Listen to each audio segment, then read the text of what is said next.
നമസ്കാരം. പുതിയൊരു വീഡിയോയിലേക്ക് എല്ലാ സുഹൃത്തുക്കൾക്കും സ്വാഗതം. നമ്മളിന്ന് വളരെ കോമൺ ആയിട്ട് ഫേസ് ചെയ്യുന്ന ഒരു പ്രോബ്ലം ഉണ്ട്, പ്രത്യേകിച്ച് ഇലക്ട്രോണിക്സ് ഹോബിയിസ്റ്റുകളൊക്കെ. നമ്മളൊക്കെ സോൾഡറിങ് ആണ് ഇൻഡോർ യൂസ് ചെയ്യുമ്പോൾ നമുക്ക് വലിയ പ്രശ്നങ്ങളൊന്നും വരാറില്ല. എന്നാൽ പുറമെ മറ്റൊരു സ്ഥലത്ത്, പ്രത്യേകിച്ച് വൈദ്യുതി ഇല്ലാത്തൊരു സ്ഥലത്തേക്ക് പോകുമ്പോൾ സോൾഡർ ചെയ്യേണ്ട ഒരു ആവശ്യകത വന്നു കഴിഞ്ഞാൽ നമുക്കെപ്പോഴും UPS ഇൻവെർട്ടറോ കൊണ്ടു നടക്കാൻ സാധിക്കത്തില്ല. എന്നാൽ നമ്മൾ മിക്ക ആൾക്കാരുടെയും കയ്യിൽ നല്ലൊരു ഹൈ കപ്പാസിറ്റി പവർ ബാങ്ക് കാണും. പ്രത്യേകിച്ച് 10,000 mAh, 20,000 mAh, എന്തിനേറെ പറഞ്ഞ 50,000 mAh വരെയുള്ള പവർ ബാങ്കുകളുണ്ട്. എന്നാൽ ഈ പവർ ബാങ്കിനെ യൂട്ടിലൈസ് ചെയ്ത് നമുക്ക് നല്ലൊരു പോർട്ടബിൾ ഇൻവെർട്ടർ നിർമ്മിച്ചാലോ?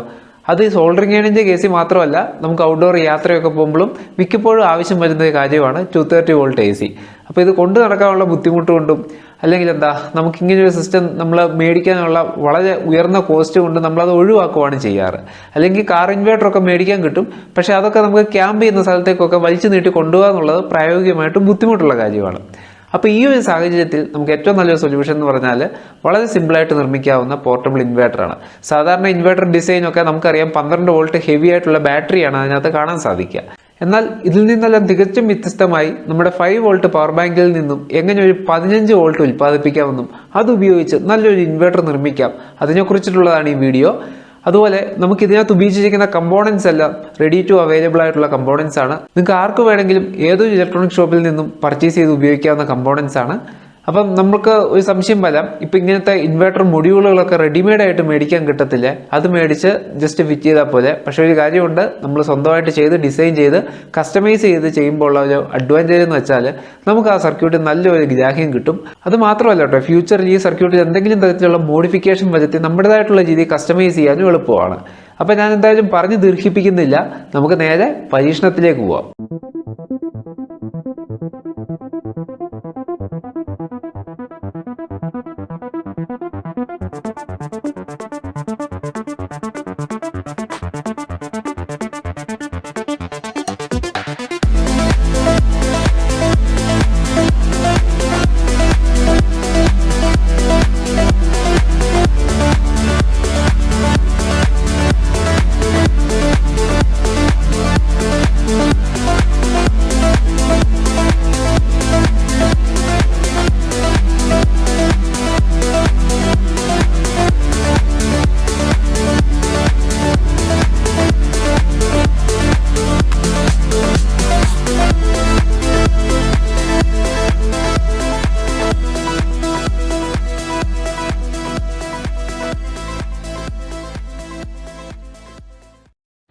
ഹായ് ഫ്രണ്ട്സ്, നമുക്ക് ഈ ഇൻവേർട്ടർ ഉണ്ടാക്കാൻ ഏറ്റവും ആദ്യം വേണ്ടത് 555 IC ആണ്. വളരെ കോമൺ ആയിട്ട് എല്ലാ ഹോബിസ്റ്റുകൾക്കും അറിയാവുന്ന ഒരു IC ആണ്.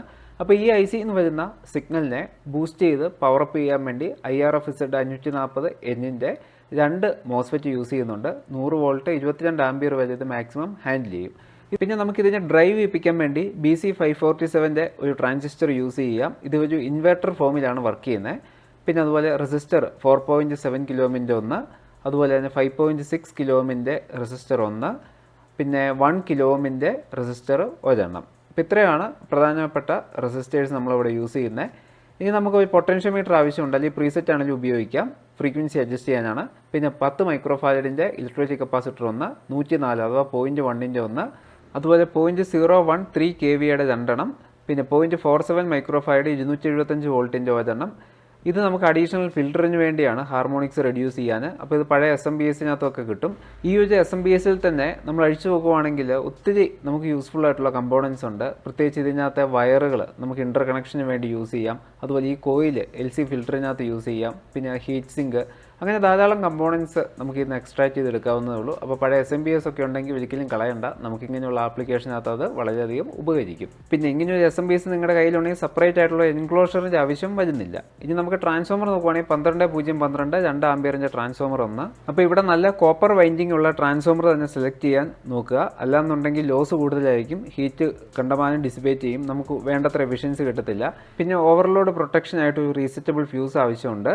അതുപോലെ ഏറ്റവും പ്രധാനപ്പെട്ട മറ്റൊരു ഘടകമാണ് പവർ ഡെലിവറി മൊഡ്യൂൾ. അതായത് USB-യുടെ 5 വോൾട്ടിനെ 12 വോൾട്ട് 15 വോൾട്ട് എന്നീ റേഞ്ചുകളിലേക്കൊക്കെ മാറ്റാൻ സഹായിക്കുന്ന ഒരു പോർട്ടബിൾ മൊഡ്യൂളാണിത്. ഇത് ടൈപ്പ് C കണക്ടറാണ് യൂസ് ചെയ്യുന്നത്. ഇതിൻ്റെ ഔട്ട്പുട്ട് നിങ്ങൾക്ക് ഇവിടെ നോക്കിക്കഴിഞ്ഞാൽ കാണാം ഏത് വോൾട്ടിലാണ് അത് സെറ്റ് ചെയ്തേക്കുന്നത് എന്നുള്ളത്. ഇപ്പോൾ കറസ്പോണ്ടിങ് ആയിട്ടുള്ള പവർ ഡെലിവറി മൊഡ്യൂൾ യൂസ് ചെയ്യുവാണെങ്കിൽ നമുക്ക് കൃത്യമായിട്ട് അത്രയും ആ സ്പെസിഫൈ ചെയ്ത ഔട്ട്പുട്ട് തന്നെ ലഭ്യമാകും. ഇതിപ്പോൾ 15 വോൾട്ടിൻ്റെ ഒരു പവർ ഡെലിവറി മൊഡ്യൂളാണ്. അപ്പോൾ അതിൻ്റെ അർത്ഥം ഇവിടെ നമ്മൾ ഫാസ്റ്റ് ചാർജിങ് ഒക്കെ സപ്പോർട്ട് ചെയ്യുന്ന പവർ ബാങ്ക് ആണെങ്കിൽ അതിൻ്റെ ഇൻപുട്ടിലേക്ക് കൊടുക്കുകയാണെങ്കിൽ ഈ സ്പെസിഫൈ ചെയ്തേക്കുന്ന വോൾട്ടേജും കറണ്ടും നമുക്ക് ആ പവർ ഡെലിവറി മൊഡ്യൂളിൽ അവൈലബിൾ ആയിട്ട് കിട്ടും. അപ്പോൾ സിമ്പിളായിട്ട് പറഞ്ഞാൽ 5 വോൾട്ടിനെ 15 വോൾട്ടായിട്ട് കൺവേർട്ട് ചെയ്യുന്നു. കൺവേർഷൻ നമുക്ക് പറയാൻ പറ്റത്തില്ല, ഇതിൻ്റെ അകത്തൊരു കൺവേർഷൻ നടക്കുന്നില്ല. IC ആയിട്ടുള്ള ഒരു കമ്മ്യൂണിക്കേഷൻ നടത്തി ഇതിനകത്ത് പവർ ഇഞ്ചെക്ട് ചെയ്ത് ഇങ്ങ് എടുക്കുകയാണ് ചെയ്യുന്നത്. ഞാൻ സിമ്പിളായിട്ട് കാണിച്ചു തരാം. അപ്പോൾ ഈ ഒരു മൊഡ്യൂൾ ഇതിലിങ്ങനെ കണക്ട് ചെയ്യുമ്പോൾ തന്നെ ഓട്ടോമാറ്റിക്കലി പവർ ബാങ്ക് ആ ഒരു ക്വിക്ക് പവർ ചാർജിങ് മോഡിലേക്ക് പോകും. അതാണ് ആ പച്ച ഇൻഡിക്കേറ്റർ കത്തിക്കിടക്കുന്നത്. അപ്പോൾ അങ്ങനെ സംഭവിച്ചു കഴിഞ്ഞാൽ ഓട്ടോമാറ്റിക്കലി ഇതിൻ്റെ അകത്തുനിന്ന് ഇഞ്ചെക്ട് ചെയ്യുന്ന വോൾട്ടേജ് ആ സ്പെസിഫൈ ചെയ്ത വോൾട്ടേജ് ആയിരിക്കും. ഇപ്പോൾ 15 വോൾട്ട് കൃത്യം കാണുന്നുണ്ട്. അപ്പോൾ ഈ 15 വോൾട്ട് ഉപയോഗിച്ച് നമുക്ക് ഈ ഓവറോൾ സർക്യൂട്ട് വർക്ക് ചെയ്യിപ്പിക്കാം. നമ്മുടെ NE555 15 വോൾട്ട് ടോളറൻ്റ് ആണ്, ഒരു പ്രശ്നവുമില്ല, കത്തിപ്പോകത്തൊന്നുമില്ല. പിന്നെ നമ്മൾ ഇതിനകത്ത് സ്പെസിഫൈ ചെയ്തേക്കുന്ന എല്ലാ കമ്പോണൻറ്റും ഹയർ റേഞ്ചിലാണ് നമ്മൾ സെലക്ട് ചെയ്തേക്കുന്നത്, കപ്പാസിറ്റർ ഉൾപ്പെടെ. അത് കാരണം അങ്ങനത്തെ വിഷയങ്ങളൊന്നും വരത്തില്ല. നമുക്കിനി ഈ സർക്യൂട്ടിൻ്റെ വർക്കിംഗ് പ്രിൻസിപ്പിളിലേക്ക് പോവാം. ഇതിനകത്ത് IC NE555 അസ്റ്റേബിൾ മോഡിലാണ് വർക്ക് ചെയ്യുന്നത്. അതായത് 50 ഹെർട്സ് ഉൽപ്പാദിപ്പിക്കുന്ന ഒരു സ്ക്വയർ വേവ് ഓസിലേറ്ററായിട്ട് ഇത് പ്രവർത്തിക്കും. ഈ വരുന്ന സ്ക്വയർ വേവിനെ നമ്മൾ കൃത്യമായിട്ട് ഒരു ഫേസ് ഇൻവേർട്ടറിലൂടെ കടത്തി രണ്ടായിട്ട് സ്പ്ലിറ്റ് ചെയ്ത് മോസ്ഫെറ്റിലേക്ക് കൊടുക്കുന്നു. മോസ്ഫെറ്റ് അതിനെ ഹൈ കറണ്ട് റേഞ്ചിലേക്ക് കൺവേർട്ട് ചെയ്തിട്ട് ട്രാൻസ്ഫോമറിൻ്റെ പ്രൈമറിയിലേക്ക് അപ്ലൈ ചെയ്യുന്നു. അവിടെ നിന്ന് മ്യൂച്വൽ ഇൻഡക്ഷൻ വഴി ഒരു EMF ജനറേറ്റ് ചെയ്യുന്നു. അപ്പോൾ ഈ ഒരു പ്രോസസ്സിൽ നമ്മൾ ഒരു ഫ്യൂസും കൂടി ഉപയോഗിച്ചിട്ടുണ്ട്. റീസെറ്റബിൾ ഫ്യൂസാണ്. എന്തെങ്കിലും രീതിയിലുള്ള ഓവർലോഡ് ഔട്ട്പുട്ട് വന്നു കഴിഞ്ഞാൽ തടയാൻ വേണ്ടിയാണത്. പിന്നെ ഒരു LC ഫിൽറ്ററും കൂടി യൂസ് ചെയ്തിട്ടുണ്ട്. അഡീഷണൽ ആയിട്ടുള്ള ഹാർമോണിക്സിനെ സപ്രസ് ചെയ്യാനും നല്ല സ്മൂത്ത് ആയിട്ടുള്ള ഔട്ട്പുട്ട് കിട്ടാനും ഇത് സഹായകരമാണ്. അപ്പോൾ ഇത്രയാണ് കോൺഫിഗറേഷൻസ്. അപ്പോൾ നമ്മളിതിന് വേണ്ട സാധനങ്ങളെല്ലാം ഇതേപോലെ നമ്മൾ എടുത്ത് വച്ചിട്ടുണ്ട്. അപ്പോൾ ഇങ്ങനെ നമ്മൾ ചെയ്യുന്നത് വഴി ഒരു സർക്യൂട്ട് അസംബിൾ ചെയ്യുമ്പോൾ തന്നെ എന്തൊക്കെ കമ്പോണൻസ് എവിടെയെല്ലാം വരുന്നുണ്ടെന്ന് കൃത്യമായിട്ട് അറിയാൻ സാധിക്കും. നമുക്ക് കൃത്യമായിട്ട് അത് ലൊക്കേറ്റ് ചെയ്യാനും എളുപ്പമാണ്.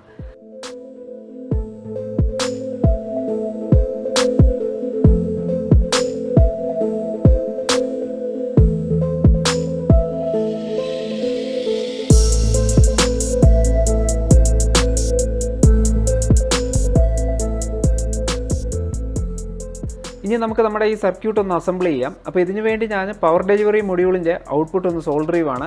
അവിടെ 2 പോയിന്റ് ഞാൻ യൂസ് ചെയ്തിട്ടുണ്ട്, പോസിറ്റീവും നെഗറ്റീവിനും.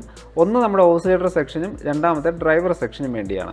അപ്പോൾ ഇങ്ങനെ സെപ്പറേറ്റ് ആയിട്ട് വയർ ചെയ്യുന്നത് വഴി നമുക്ക് ഹൈ കറണ്ട് വേണ്ട സർക്യൂട്ടിലേക്ക് പവർ ലോസ് കൂടാതെ നമുക്ക് മാക്സിമം എനർജി അവിടെ ട്രാൻസ്ഫർ ചെയ്യാൻ സാധിക്കും. അപ്പോൾ അങ്ങനെ നമ്മുടെ ഈ ഒരു മൊഡ്യൂൾ നമ്മൾ സോൾഡർ ചെയ്ത് എടുത്തിട്ടുണ്ട്. ഇനി നമുക്ക് NE555 IC ഒന്ന് അസംബിൾ ചെയ്ത് ബാക്കി കാര്യങ്ങളെല്ലാം സെറ്റാക്കാം. അപ്പോൾ കൃത്യമായിട്ട് വയർ ചെയ്യുമ്പോൾ ടിക്ക് ചെയ്ത് വിടുക, വെരിഫൈ ചെയ്യുക.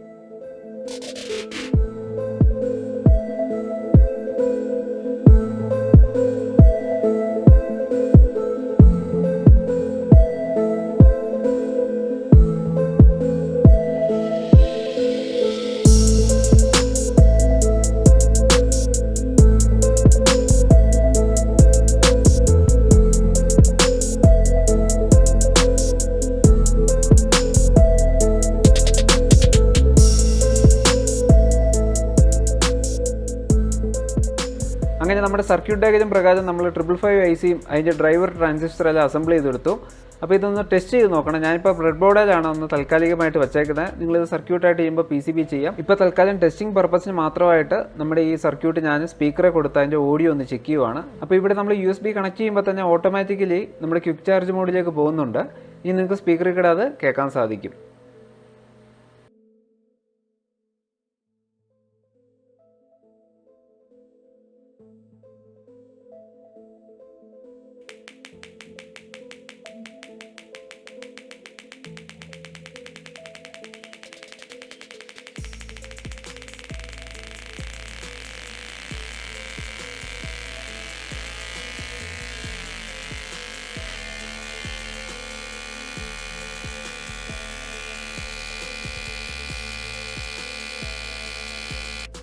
ഇപ്പോൾ ഇവിടെ നമ്മൾ കൃത്യമായിട്ട് 50 ഹെർട്സ് പൊട്ടൻഷ്യോമീറ്റർ ഉപയോഗിച്ചൊന്ന് കാലിബ്രേറ്റ് ചെയ്യുക. അങ്ങനെ കാലിബ്രേറ്റ് ചെയ്തിട്ട് മാത്രം നമ്മൾ ഡ്രൈവർ സ്റ്റേജിലേക്ക് കൊടുക്കുക. ഇനി നമ്മുടെ അടുത്ത സ്റ്റേജ് എന്ന് പറഞ്ഞാൽ മോസ്ഫെറ്റും ട്രാൻസ്ഫോമറും അടങ്ങിയ ഒരു ഡ്രൈവർ യൂണിറ്റാണ്. അപ്പോൾ മോസ്ഫെറ്റ് വെക്കാൻ വേണ്ടി ഞാനൊരു ഹീറ്റ് സിങ്ക് എടുക്കുവാണ്. അപ്പോൾ നമ്മുടെ ഇത് പഴയ SMPSൻ്റെ അകത്ത് കിട്ടും. ഇതിനകത്ത് കൃത്യമായിട്ടുള്ള ഹീറ്റ് സിങ്കിൻ്റെ ആ ഷീറ്റും കാര്യങ്ങളെല്ലാം വച്ചിട്ട് നല്ല രീതിയിൽ ഇൻസുലേറ്റ് ചെയ്യണം. അല്ലാന്നുണ്ടെങ്കിൽ നമുക്കിതിൻ്റെ ഔട്ട്പുട്ടുകൾ, അതായത് ഡ്രെയിൻ ടെർമിനൽ രണ്ടും ഷോർട്ട് ആവാനുള്ള സാധ്യത വളരെ കൂടുതലാണ്. അപ്പോൾ കൃത്യമായിട്ട് തന്നെ അത് നോക്കി അസംബിൾ ചെയ്യുക. പിന്നെ ഇതിനകത്ത് നമ്മുടെ കോമൺ ആയിട്ടുള്ള ഭാഗങ്ങൾ, അഥവാ ഈ പറയുന്ന സോഴ്സ് തമ്മിൽ ഗ്രൗണ്ട് ചെയ്യേണ്ടതുണ്ട്. ആ സോഴ്സിനെ തമ്മിൽ ഇൻ്റർകണക്ട് ചെയ്യാൻ വേണ്ടി ഞാൻ ഗ്രൗണ്ട് ടെർമിനൽ അഥവാ ഈ പറയുന്ന കറുപ്പ് വയർ യൂസ് ചെയ്യുവാണ്.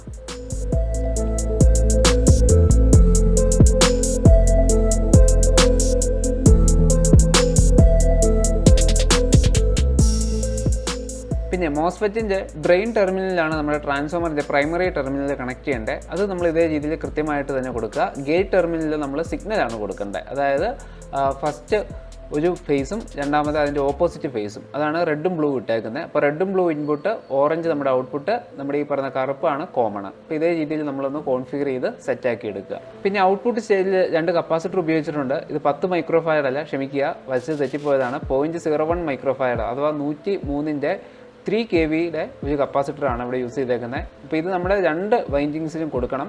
ഇത് കൊടുത്തില്ല എന്നുണ്ടെങ്കിൽ ഹൈ ഫ്രീക്വൻസി നോയ്സ് കൂടുതലായിരിക്കും. അതുപോലെ തന്നെ ചില സമയത്ത് ഷാർപ്പായിട്ടുള്ള പൾസസ് കാരണം നമ്മുടെ മോസ്ഫെറ്റ് കത്തിപ്പോകാനും ചാൻസ് ഉണ്ട്. അത് ഒഴിവാക്കാൻ വേണ്ടിയാണ് നമ്മൾ ഇതേ രീതിയിലുള്ള കപ്പാസിറ്ററുകൾ ഈ പറയുന്ന ഡ്രെയിനും സോഴ്സിൻ്റെ ഇടയ്ക്ക് കൊടുക്കുന്നത്.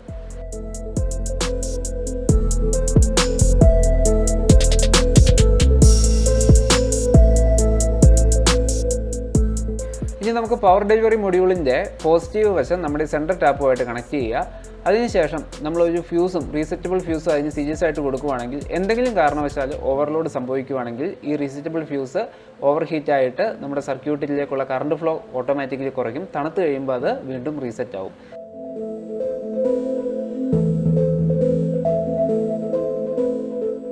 ഇനി നമ്മുടെ ഔട്ട്പുട്ട് സ്റ്റേജിൽ ഒരു LC ഫിൽറ്റർ വെച്ചിട്ടുണ്ട്. ഇത് ഹൈ ഫ്രീക്വൻസി ഹാർമോണിക്സ് റെഡ്യൂസ് ചെയ്യാനും നമ്മുടെ ഡിവൈസിൻ്റെ ലൈഫ് സ്പാൻ കൂട്ടാനും വേണ്ടിയാണ് യൂസ് ചെയ്തേക്കുന്നത്. സ്ക്വയർ വേവ് ആയതുകൊണ്ട് തന്നെ വളരെയധികം ഹാർമോണിക്സ് കാണും.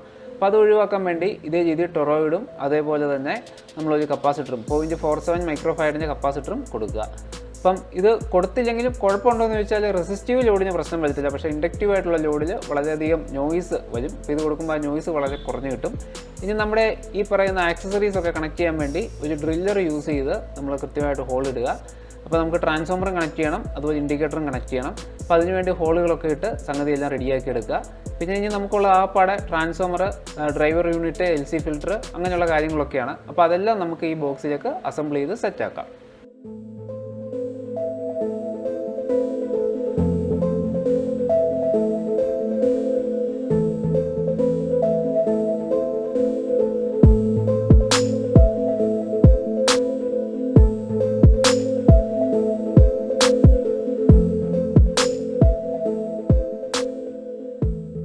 ഇനി ഇതിലാകപ്പാടെ ഇച്ചിരി ഒരു വൃത്തികേടായിട്ട് തോന്നുന്നത് ഈ ഒരു ബ്രെഡ് ബോർഡ് അസംബ്ലിയാണ്. അപ്പോൾ നമ്മൾ ടെസ്റ്റ് ചെയ്യാൻ വേണ്ടിയാണ് അങ്ങനെ ബ്രെഡ് ബോർഡ് വെച്ചത്.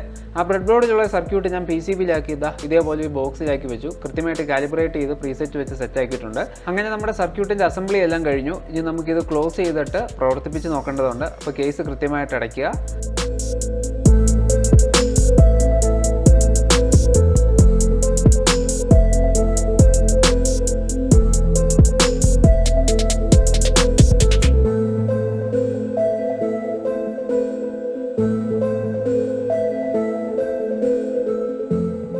ഇനി നമ്മുടെ SMPSൽ ഇൻപുട്ട് കൊടുക്കുന്ന ഭാഗത്താണ് നമ്മുടെ ഔട്ട്പുട്ട് വരുന്നത്. അപ്പോൾ അതുകൊണ്ട് തന്നെ ഒരു ഫീമെയിൽ കണക്ടർ വഴി നമ്മുടെ ഈ പറയുന്ന എക്സ്റ്റൻഷൻ കോഡ് മാറ്റിയെടുക്കണം ഇതേ രീതിയിൽ. അപ്പോൾ നമുക്ക് ഇത് എളുപ്പത്തിൽ അറ്റാച്ച് ചെയ്യാനും ആവശ്യം കഴിയുമ്പോൾ അത് ഊരിയെടുത്ത് വയ്ക്കാനൊക്കെ എളുപ്പമായിരിക്കും. അപ്പോൾ ഇൻപുട്ട് നമ്മൾ USB-C കൊടുക്കാനുള്ള ഓപ്ഷൻ അവിടെ ഇട്ടിട്ടുണ്ട്. ഔട്ട്പുട്ട് ഡയറക്റ്റായിട്ട് തന്നെ നമ്മുടെ ഈ എക്സ്റ്റൻഷൻ കോഡിലേക്ക് വരുന്നുമുണ്ട്. അപ്പോൾ ആ സംഗതികളെല്ലാം നമ്മളിവിടെ റെഡിയാക്കി വെച്ചിട്ടുണ്ട്. ഇനി നമുക്കിതിലേക്കൊന്ന് പവർ കൊടുത്ത് നോക്കാം. അപ്പോൾ പവർ കൊടുക്കാൻ വേണ്ടി ഞാൻ പവർ ബാങ്ക് എടുത്തിട്ട് നേരെ ആ USB-C പോർട്ടിലേക്ക് കൊടുക്കുവാണ്. ആ കൊടുക്കുന്ന നിമിഷം തന്നെ ഇവിടെ പച്ച ഒരു ഇൻഡിക്കേറ്റർ കത്തുന്ന കാണാം. പവർ ഡെലിവറി മൊഡ്യൂൾ കൃത്യമായിട്ട് ആ 15 വോൾട്ട് ഡെലിവറി ചെയ്യുന്നുണ്ട്. ഔട്ട്പുട്ടിൽ കൃത്യം 230 വോൾട്ട് വരുന്നുണ്ട്. അതുകൊണ്ടാണ് ആ നിയോൺ ബൾബ് അവിടെ കത്തി നിൽക്കുന്നത്. ഇപ്പോൾ നമുക്ക് ഔട്ട്പുട്ട് ലൈവ് ആണ്. ഇപ്പോൾ ഇത് നമ്മൾ ലോഡിലേക്ക് കണക്ട് ചെയ്തിട്ട് സ്വിച്ച് ഓൺ ചെയ്യുവാണ്. ഇപ്പോൾ ഞാൻ യൂസ് ചെയ്തേക്കുന്ന ഒരു 9 വാട്ടിൻ്റെ LED ബൾബാണ്. നല്ല അടിപൊളിയായിട്ട് തന്നെ അത് കത്തുന്നുണ്ട്, വിഷയങ്ങളൊന്നുമില്ല. വോൾട്ടേജ് ചെക്ക് ചെയ്ത് നോക്കുമ്പോൾ ഏകദേശം 222 വോൾട്ട് കാണിക്കുന്നുണ്ട്. വലിയ ഡ്രോപ്പൊന്നും വരുന്നില്ല. കൃത്യമായിട്ട് തന്നെ വോൾട്ടേജ് അവിടെ വരുന്നുണ്ട്. ഇനി നമുക്ക് കുറച്ചും കൂടെ ഹെവി ആയിട്ടൊരു ലോഡ് കൊടുത്തു നോക്കിയാലോ. നമ്മുടെ ഫിലമെൻറ്റ് ലാമ്പ്, ഞാൻ 40 വാട്ടിൻ്റെ ലാമ്പാണ് ഇവിടെ യൂസ് ചെയ്തേക്കുന്നത്. ചിലപ്പോൾ ഒന്ന് ഡ്രോപ്പ് ആയിരിക്കാം, കാരണം നമ്മൾ ഇത്രയും റെസിസ്റ്റൻസ് കുറവാണല്ലോ അതിന്. അപ്പം അത് ഞാൻ നോക്കിക്കഴിഞ്ഞപ്പോഴേക്കും എനിക്ക് കിട്ടിയ വോൾട്ടേജ് എന്ന് പറഞ്ഞാൽ ഏകദേശം നിങ്ങൾക്ക് കാണാൻ പറ്റും 193 വോൾട്ട്. അത് വളരെ കോമൺ ആണ്, കാരണം നമ്മുടെ ട്രാൻസ്ഫോമറിൻ്റെ വൈൻഡിങ് റെസിസ്റ്റൻസ് കൊണ്ടാണ് അങ്ങനെ കുറച്ച് ലോസസ് വരുന്നത്. ഇനി നമുക്ക് സോൾഡറിംഗ് അയൺ വെച്ച് നോക്കുമ്പോൾ 199 വോൾട്ട് കാണിക്കുന്നുണ്ട്. നമ്മുടെ മെയിൻ പർപ്പസ് അതാണല്ലോ, റിമോട്ട് ആയിട്ടുള്ള ഏരിയയിൽ സോൾഡറിംഗ് അയൺ കൊണ്ടുപോവുക. അപ്പോൾ ആ സോൾഡറിംഗ് അയൺ നമ്മളിവിടെ നോക്കിക്കഴിഞ്ഞപ്പോൾ വളരെ പെർഫെക്റ്റ് ആയിട്ട് തന്നെ വർക്ക് ചെയ്യുന്നുണ്ട്. 25 വാട്ടിൻ്റെ സോൾഡറിംഗ് അയൺ ആണ് പ്രവർത്തിച്ചേക്കുന്നത്. ഇനി ഞാൻ ഷോർട്ട് സർക്യൂട്ട് ടെസ്റ്റ് കാണിച്ചു തരാം. ഓപ്പൺ വോൾട്ടേജ് 248 ഉണ്ട്. ഇത് ഷോർട്ട് ആക്കുമ്പോൾ നിങ്ങൾ വിചാരിക്കുന്ന പോലെ പൊട്ടിത്തെറിക്കത്തൊന്നുമില്ല, 0 വോൾട്ടായി. ഇനി അത് വീണ്ടും ഓപ്പൺ ആക്കുമ്പോൾ 247, വീണ്ടും കൂടി 248ആയി. അപ്പോൾ ഇങ്ങനെ ഷോർട്ട് സർക്യൂട്ട് ആകുന്നതുകൊണ്ട് എന്തെങ്കിലും കുഴപ്പമുണ്ടോ എന്ന് ചോദിച്ചാൽ നമ്മൾ പ്രൊട്ടക്ഷൻ കൊടുത്തില്ലെങ്കിൽ പ്രശ്നമാണ്. പക്ഷേ നമ്മളിവിടെ ഒരു പ്രൊട്ടക്റ്റീവ് മെഷേഴ്സ് അവിടെ എടുത്തിട്ടുണ്ട്. ഇവിടെ നിങ്ങൾക്ക് നോക്കിക്കഴിഞ്ഞാൽ കാണാം ഒരു റീസെറ്റബിൾ ഫ്യൂസ് അവിടെ ഉണ്ട്. അപ്പോൾ ഓട്ടോമാറ്റിക്കലി ഷോർട്ട് സർക്യൂട്ട് ആകുമ്പോൾ ഇതിനകത്ത് കറണ്ട് ഫ്ലോ കൂടിയിട്ട് ഈ ഫ്യൂസ് ഹൈ റെസിസ്റ്റൻസ് മോഡിലേക്ക് പോകും. അങ്ങനെ മോസ്ഫെറ്റിനെ ഡിസേബിൾ ആക്കി നമുക്ക് ട്രാൻസ്ഫോമറിലേക്കുള്ള കറണ്ട് ഓട്ടോമാറ്റിക്കലി ഇതേപോലെ കട്ടാക്കി വിടും. ഇത് കുറച്ച് കഴിയുമ്പോൾ തണുത്ത് കഴിയുമ്പോൾ റെസിസ്റ്റൻസ് കുറയും, വീണ്ടും ഇത് റീസ്റ്റാർട്ട് ആവും. അപ്പോൾ അങ്ങനെ ഒരു പ്രൊട്ടക്ഷൻ സിസ്റ്റം കൂടി നമ്മൾ ഇതിനകത്ത് ഇംപ്ലിമെൻറ്റ് ചെയ്തിട്ടുണ്ട്. അപ്പോൾ എന്തായാലും നിങ്ങൾക്ക് ഇത് ഔട്ട്ഡോർ യൂസ്ഫുൾ ആവും. ഇതൊന്ന് ചെയ്ത് നോക്കുക. ഇതിൻ്റെ സർക്യൂട്ട് ഡയഗ്രറ്റും ലിങ്കും എല്ലാം നമ്മുടെ ഡിസ്ക്രിപ്ഷനിൽ കൊടുത്തിട്ടുണ്ട്.